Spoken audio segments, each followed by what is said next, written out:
America के गुलाम ना मंजूर ना मंजूर अमेरिका के गुलाम ना मंजूर ना मंजूर वाहिद हुकूमत ना मंजूर ना मंजूर कारी वज़ीर आज़म ना मंजूर ना मंजूर कारी वज़ीर आज़म ना मंजूर ना मंजूर इलेक्शन कमीशन ना मंजूर इलेक्शन कमीशन पाकिस्तान कौन बचाएगा पाकिस्तान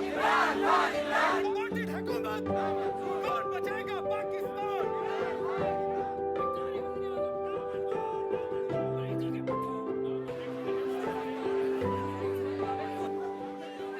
कौम अब बारूद है, लोगों की आंखों में बारूद है। पल्स अगर समझने वाले समझ लें कि ये पल्स समझने वाले समझ लें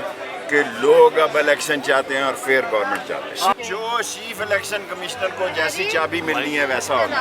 इदारों को हम ये याद दहानी कराना चाहते हैं कि देखें जी, अगर आपने इस मुल्क में अपने इदारे की साख को बढ़ाना है तो आपने न सिर्फ इंसाफ करना है बल्कि इंसाफ होना नज़र भी आना चाहिए, जो कि इस वक्त नज़र नहीं आ रहा। हम ये चाहते हैं कि जो इस वक्त हो इलेक्शन फ़ौरन हो, क्योंकि मुल्क एक क्राइसिस का शिकार है और इसका वाहिद हल जो है वो फौरी इलेक्शंस कराने हैं।